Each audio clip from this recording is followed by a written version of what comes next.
بسم الله الرحمن الرحيم الحمد لله رب العالمين والصلاة والسلام على أشرف الأنبياء والمرسلين وعلى آله وصحبه أجمعين أما بعد السلام عليكم ورحمة الله وبركاته. Сегодня 8 марта 2018 года. Ровно 13 лет назад был убит президент суверенного государства Чеченской республики Ичкерия, всеми нами избранный Аслан Масхадов. Как и подобает воину, он умер в бою. Безусловно, он вошел в нашу историю как герой. И мы запомнили его как очень достойного, глубоко верующего и безгранично порядочного человека. Его любили подчиненные и уважали враги. Однако наш сегодняшний враг сделал из него террориста и не выдал даже его тело для захоронения родственникам. Сегодня мы поговорим о том, как жил Аслан и как он погиб с его сыном Анзором. Анзор, ассаламу алейкум. Алейкум ассалам. Давай начнем с вашего возвращения из Литвы. Нам известно, что Аслан, да помилует его Аллах, он служил в Литве, и вся его семья, то есть вы находились вместе с ним. Расскажи о том, в каком году вы вернулись и что предшествовало тому, чтобы вы вернулись. То есть был ли Аслан приглашен Джохаром, вообще был ли он знаком с Джохаром до этого? Ехал ли он из Литвы домой сразу же на некую должность ему была предложена, или это просто он возвращался домой? Расскажи, как это было. Бисмиллахир-рахманир-рахим. Как известно, он служил в советской армии, подчеркиваю, советской армии, а не российской армии. В то время были события, которые происходили там в Азербайджане, в Грузии, потом непосредственно вот на границе Чеченской республики Ичкерия, Ингушетия, Осетия, вот этот конфликт был. И были подтянуты войска с севера, Ставропольский край, вот туда. И все шло к конфликту. Отец видел это, и, будучи военным человеком, понимал, что просто так здесь ничего не будет, что Россия готовит там конфликт какой-то. Вот. И поэтому, чтобы, как сказать, участвовать в защите своей родины, он решил приехать домой. Насчет его знакомства с Джохаром, в армии они не были знакомы. Джохар, мой отец, они познакомились именно в Ичкерии. И отец, его решение было таким, он даже своим однополчанам, товарищам сказал, что он не хочет быть в армии, которая убивает народ. И вот он вернулся в Ичкерию, пришел к Джохару Дудаеву, вот сказал: я такой-то, такой-то, учился в академии, служил там, вот. И началась его карьера уже, военная карьера, политическая карьера в самой Ичкерии. В 1994 году Россия вводит войска, начинается Первая российско-чеченская война. И на тот момент Аслан Масхадов возглавляет Генштаб Вооруженных сил Чеченской Республики. В 1996 году чеченское сопротивление выигрывает эту войну. Россия, униженная, уходит с территории Чеченской Республики Ичкерия. Но Джохара Дудаева на тот момент уже нет, он погиб. И в 1997 году у нас проходят выборы, твоего отца назначают, мы выбираем его президентом Чеченской Республики Ичкерия. В этом же году, в 1997 году, происходит подписание мирного договора с Россией. Договор подписывают Борис Ельцин и Аслан Масхадов. Затем мы до 1999 года мы живем в суверенном государстве, независимом, и нашим президентом является Аслан Масхадов. Но за это время происходит очень много событий внутри нашей республики и очень много противоречивых событий.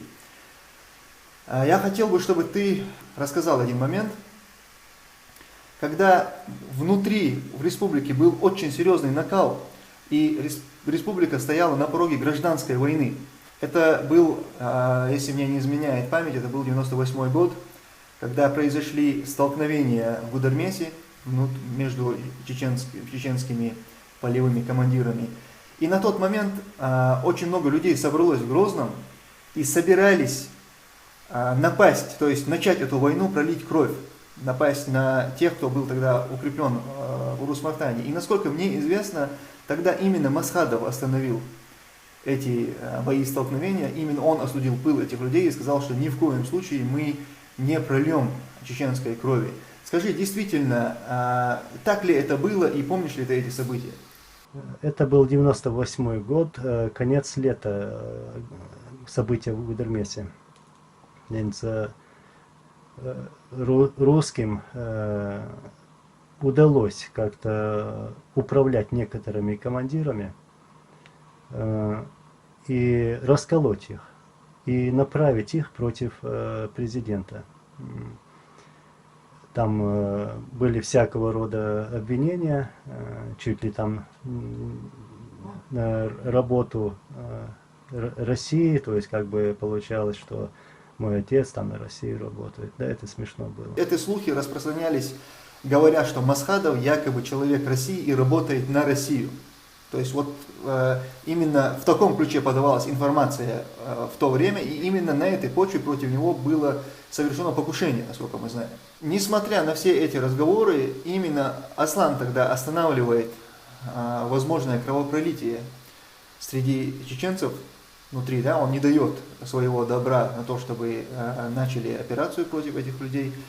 И буквально недолго после этого, там немного прошло времени, уже в 99-м происходит то есть начинается второе вторжение России в Чеченскую Республику, и Аслан Масхадов выступает против России, то есть он принимает по сути бой.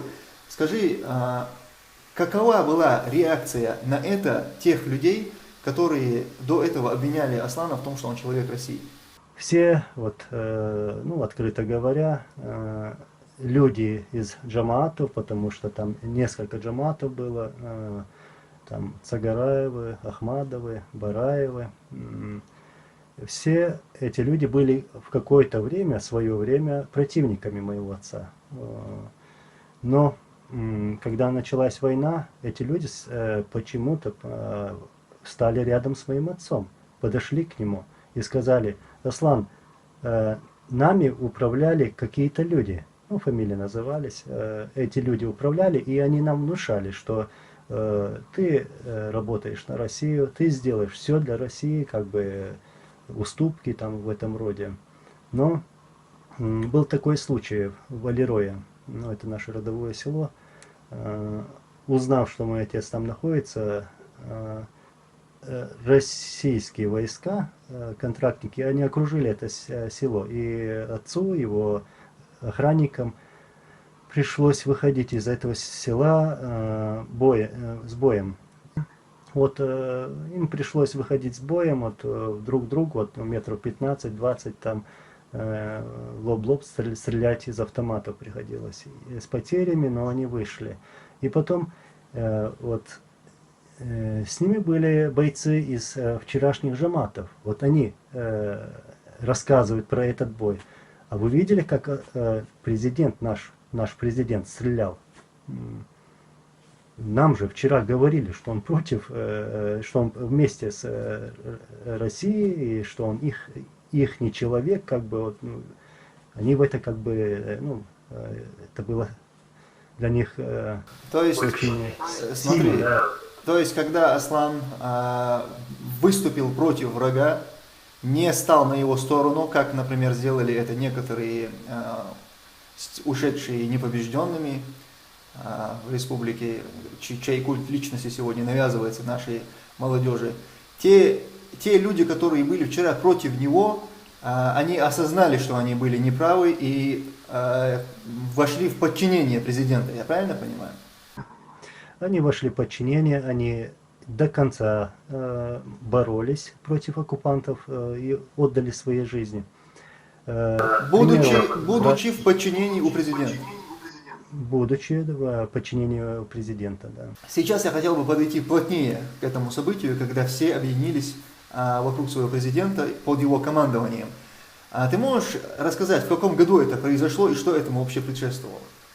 Все к этому шло. Мой отец приложил вообще огромные усилия, чтобы собрать этих людей, вчерашних его противников, как бы. Он смог это сделать, и окончательно это произошло в 2002 году, когда они встретились со всеми командирами осенью 2002 года, летом 2002 года, и присутствовали там все командиры. И все они сказали, что мы подчиняемся президенту Чеченской Республики Ичкерия. Во время интервью телеканала Аль-Джазира Аслан говорит, отвечая на вопрос, каких успехов достигло чеченское сопротивление после этого Маджлис аль-Шура, Аслан, отвечая на этот вопрос, говорит, что Госкомитет обороны Маджлис аль-Шура, значит, им принято важное решение. Мы решили объединиться, все, кто держит оружие, вокруг президента. Это ведь тот самый Маджлис аль-Шура в 2002 году, о котором мы с тобой говорили. Да, вот именно тот самый момент, когда они все встретились, это Маджлис аль-Шура было, и то интервью, о котором мы сейчас и говорим, это было интервью, данное после Шуры. Во время этого же интервью Аслан говорит, что более 500 человек вернулись в Чечню из Грузии с боями. Среди них есть кто-нибудь из известных полевых командиров чеченских? Дока Умаров. Дока Умаров один из тех, кто вернулся по зову Аслана Масхадова. Да. И тоже вошел в подчинение президента, правильно понимаю? Да, вот именно. Отец отправил ему аудиокассету с таким обращением, чтобы, попросил Доку, Дока, мы вчера во время Первой войны воевали против России, оккупантов, и мы сегодня должны быть вместе и воевать против тех же оккупантов. И ты умеешь воевать, поэтому приди сюда, стань рядом со мной. Он без каких-либо оговорок приехал в Ичкерию. Как я говорил, таким маршрутом: Грузия, Ингушетия, Ичкерия. После этого Маджлис аль-Шура все чеченское сопротивление объединяется под управлением президента, и можно сказать, что с этого момента в чеченском сопротивлении возникает полное согласие, и они выступают одной единой силой, одним единым кулаком под управлением президента своей страны. Но я знаю, что это единство длилось недолго, и после этого опять был некий раскол, когда непосредственно Басаев снова вышел из-под подчинения Аслана, и затем я знаю, что Басаев снова вернулся в подчинение, и это уже произошло позже, насколько мне известно, в 2004 году. Скажи, действительно так ли это, и что предшествовало этому событию? Басаев в то время это было как-то, как сейчас прозвучало, как ты говорил, Басаев сам отошел и уже начал с таких акций, Нордост, например, или Беслан, или другие акции, такие акции совершать. То есть это было против государства, против президента и против вообще чеченцев, такие акции. Но все равно отец как бы делал все, чтобы остановить этого человека, чтобы он больше никогда не брал эти акты на себя и не совершал тем более. И они встретились в 2004 году в ноябре месяце, именно в Толстоюрте, в том доме, где был убит мой отец.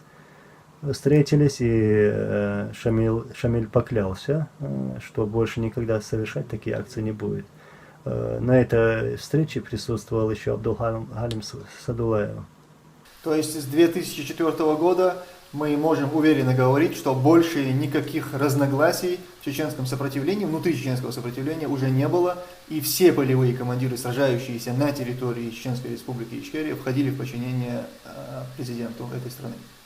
Да, вот именно, они все уже там, вот, ну, как можно сказать, Шамиль был против, как бы всегда, и он даже вот подчинился приказу, вот как я сейчас говорил, и можно заметить, можно вспомнить, что после этой встречи ноября 2004 года никаких таких акций не было вообще проведено. Сейчас мы подошли к одной очень важной теме, которая, по сути, и является главным предметом спекуляции России над чеченским вопросом. Это террористические акты, так называемые, которые они так назвали их террористическими актами, хотя с подобной терминологией я лично не согласен, я считаю, что это были диверсионные акты. Но это не лишает этот момент преступности, это другой момент, как мы к этому относимся. За Беслан ответственность на себя взял Шамиль Басаев.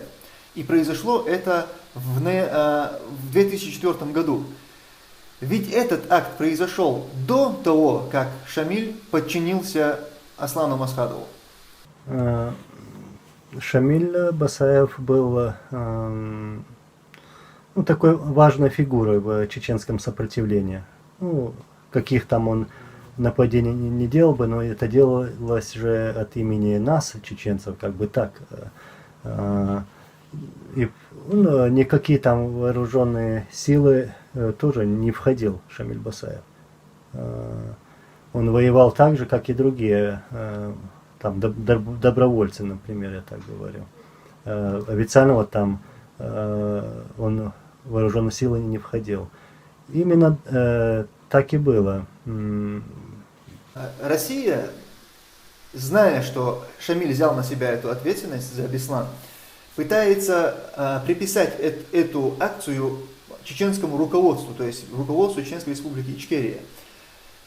Здесь просто есть один важный такой момент, ведь Аслан на тот момент мог просто сказать, что Шамиль не подчиняется мне, и все, что он делает, это его личная ответственность, и не предпринимать никакие действия. Но здесь есть один момент, который Россия всячески скрывает. Илларионов был такой на тот момент, по-моему, помощник Путина, или я не знаю, какая должность у него была.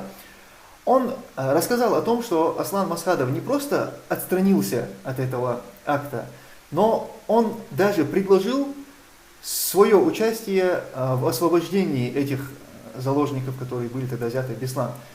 Расскажи об этом, что ты об этом знаешь? В то время, я эти события очень хорошо помню, детали, именно что мой отец сделал и сделал для этого, чтобы помочь заложникам. Отец связался через Засохова и Аушева, им как бы передали, что Масхадов готов выехать в Осетию для помощи вот, в освобождении заложников. То есть 2 раза так было передано. И то есть это передавалось для чего? Он просил коридора или для чего это передавалось? Он просил минимальных гарантий безопасности для того, чтобы туда доехать без проблем. А дальше уже те, которые там внутри держат этих заложников, он там сам решит. Масхадов просит предоставить ему минимальные гарантии безопасности, чтобы он туда доехал. А ему что отвечают? И отвечают ли ему вообще? Игнорирование. Потом что сделали? Они захватили заложники всех наших родственников, будь это по материнской моей и отцовской линии, всех, буквально всех. Это было как бы ультиматумом. Если поедешь туда, то ты лишишься этих своих родственников. Но я знаю, что отец был все равно ехал туда, был на пути, и в то время уже находился на территории Ингушетии. То есть, смотри, я правильно понимаю, что не получив даже минимальной гарантии, он все равно выдвинулся туда? Выдвинулся, да. То есть он готов был прийти туда, даже не имея никаких гарантий безопасности? Он именно уже добрался вот до границы, и в то время, когда штурм произошел, он находился там. И это был важный момент, потому что враг, это была ихняя операция, кто бы там что ни говорил, даже Шамиль Басаев, я в это не верю. И там использовали детей. И уже было видно, что этих детей убьют. Ну, это действительно является очень важный момент, потому что штурм, по всей видимости, начали уже поняв, что Аслан вот туда явится, и что план может не сработать. Россия вообще сделала все возможное, чтобы вот этот сам факт того, что Масхадов требовал коридора, что даже не получив этого коридора, он все равно направился туда, не имея никаких гарантий безопасности, он был готов пожертвовать собой, но спасти этих детей, этих заложников, которые были впоследствии убиты российской властью. Но Россия сделала все возможное, чтобы об этом российская общественность не узнала. То есть мы бы об этом ничего даже и не узнали бы, если бы Илларионов где-то в своем интервью этот момент бы не упомянул. Практически сегодня в российском обществе никто об этом не знает. И вот этот вот момент, он очень важен, чтобы и все российские зрители, кто это увидит, и те чеченские зрители, которые увидят, чтобы они подумали и сравнили некоторые действия, чтобы они сравнили, как поступил ушедший непобежденным культ личности, да, в нашей республике, когда были захвачены заложники в Норд-Осте.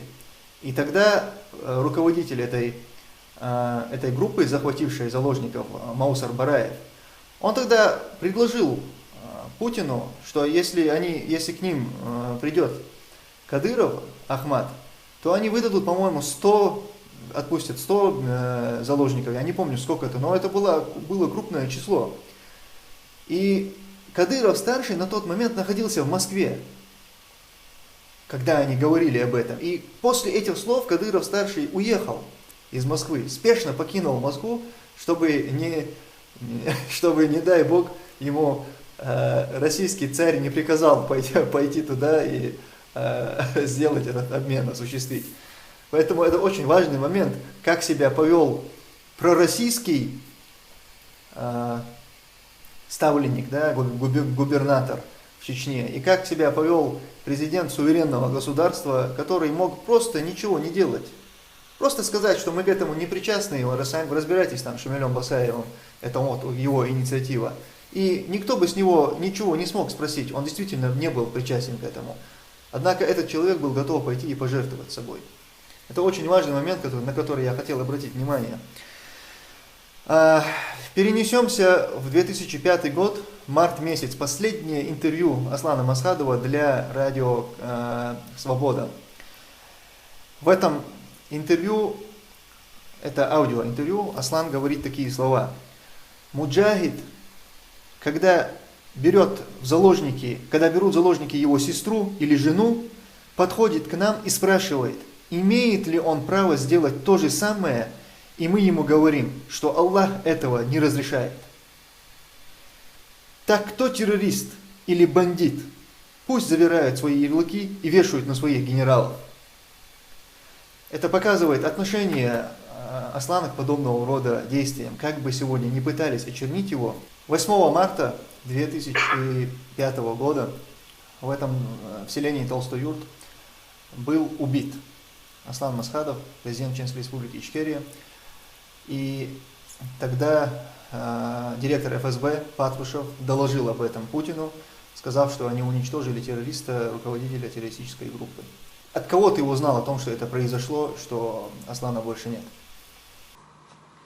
Мне в этот день позвонили. Первый звонок был. И сказали, ты что-нибудь слышал? У тебя есть какие-нибудь новости из дома? Я так, честно скажу, мне как-то сердце подсказало, что что-то действительно произошло. Я никогда такого не чувствовал, и я уже подумал про отца. Возможно, что-то такое. И, как я говорил, в тот день я был у своих знакомых, друзей, и как-то по телевизору передали, что будет экстренное сообщение, новости, через там 5 минут или 10 минут там было. Ну, я сразу понял, что действительно это так и произошло. Потом я своему знакомому, мы же там с матерью вот так были в гостях, и я своему знакомому сказал, я извиняюсь, но мне сейчас надо идти. Ну, пошли домой, и потом уже прослушали новости. Там уже показывали эту картину. И вот еще один момент я хотел подчеркнуть насчет этого. Там же есть всякого рода разговоры, что разные версии, что это так произошло, что это по-другому произошло. Да, говорили, что Расписание. на самом деле он не был в этом доме, что его убили в другом месте, Да, потом да. перенесли. Всё это- В общем, было много насчет этого слухов. Развей, пожалуйста, вот что, что ты можешь сказать? Именно это произошло утром 8 марта в Толстоюртине по улице Суворова, дом номер 1, кажется, там. Он находился там и в какое-то время уже жил там. И никто не знал, особо и не знал, ну, можно сказать, только пару человек, которые были рядом с отцом. Но тут разговоры, то, что его предали, это неправда. Не было такого. Просто невозможно было. Но в такой ситуации, я знаю эту ситуацию, поэтому говорю. И слухи о том, что его где-то там убили, что он пошел навстречу, да, это вообще звучит как-то тоже нереально. Человек, который когда-то вел переговоры с врагом, получается, как он возьмет двоих с собой и пойдет на переговор, да, смешно, это неправда. Переговоров не было.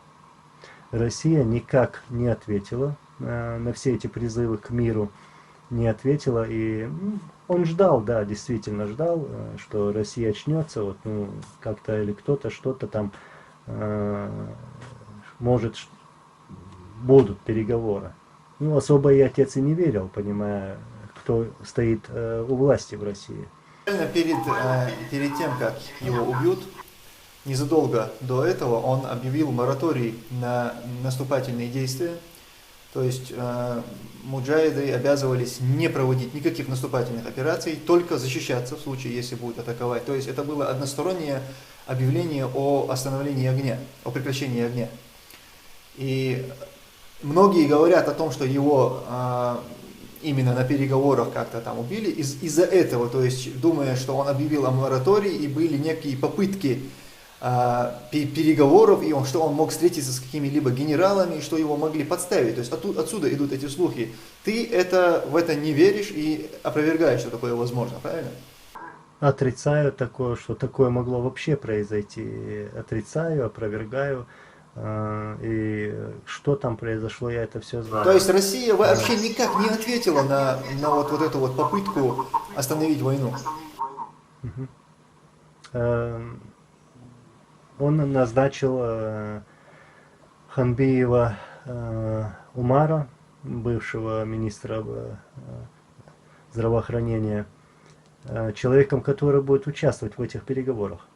Ну, и действительно, мы это объявили, заявили, что мы готовы к миру, что мы призываем Россию к переговорам, чтобы закончить эту войну, бессмысленную войну.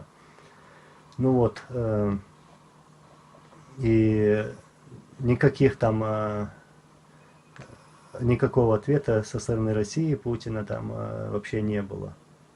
И ты также исключаешь возможность того, что это предательство своих. Там не было предательства, там все произошло по-другому. Что там замешана Германия, что там какие-то страны замешаны, да, это тоже неправда. Все было через телефон. Через телефон. Но отец сам не пользовался телефоном. И даже вот эта версия, то, что рядом, который человек был, вот как бы якобы он и убил его по просьбе, там не просьбе, или нечаянно выстрелил, тоже это чушь. Но представьте, у человека, убитого человека, 2-3 калибров пулевые ранения.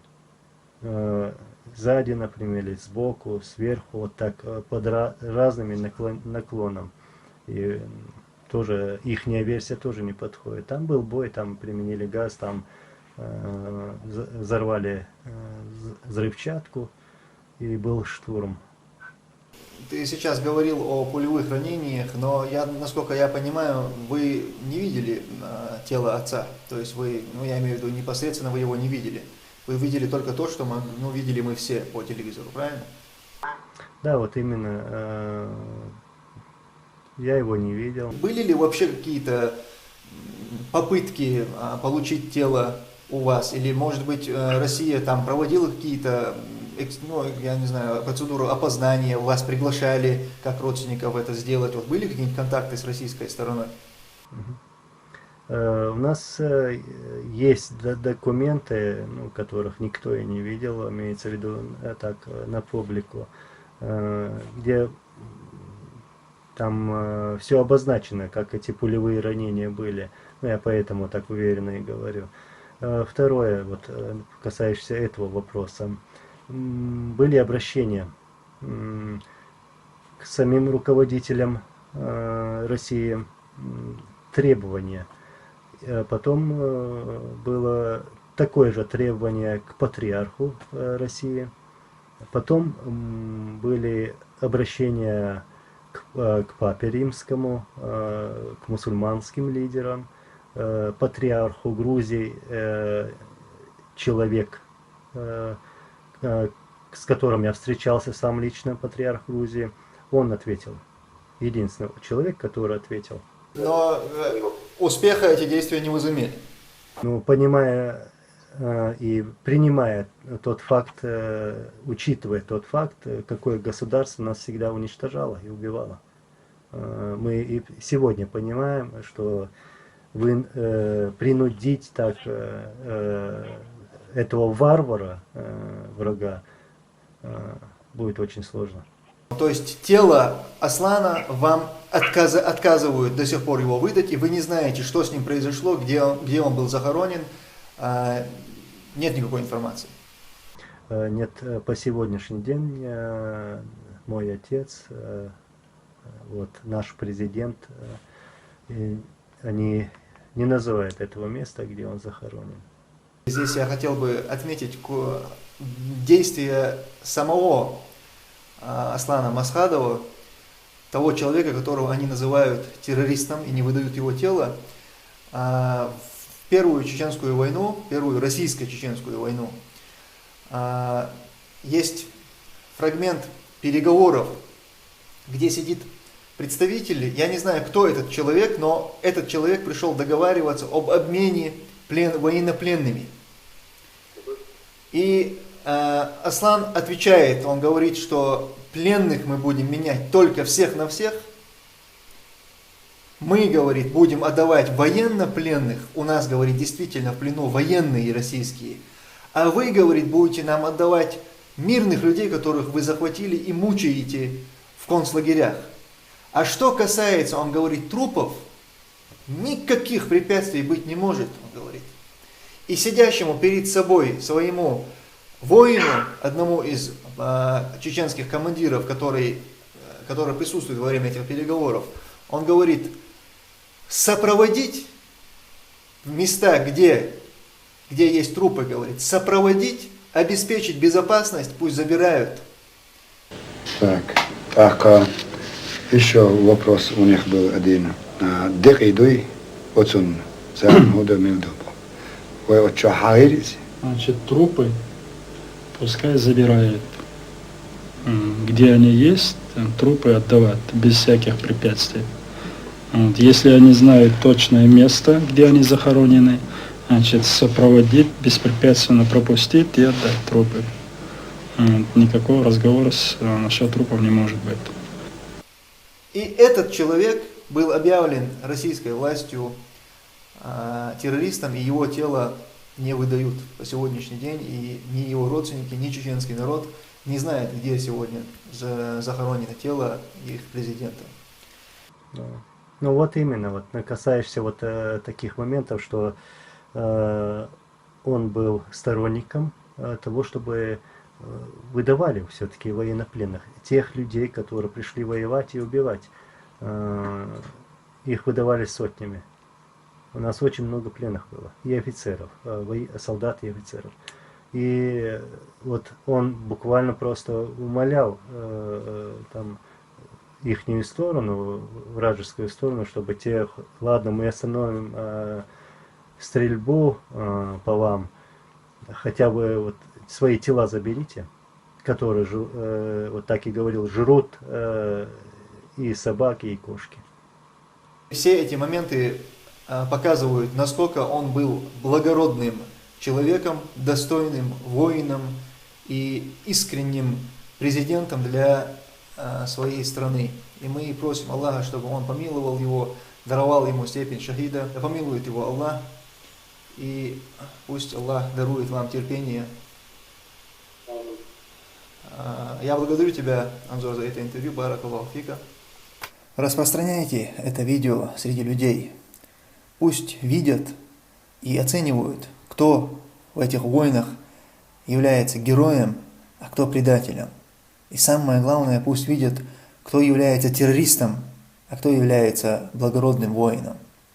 И вся хвала принадлежит Аллаху, Господу миров.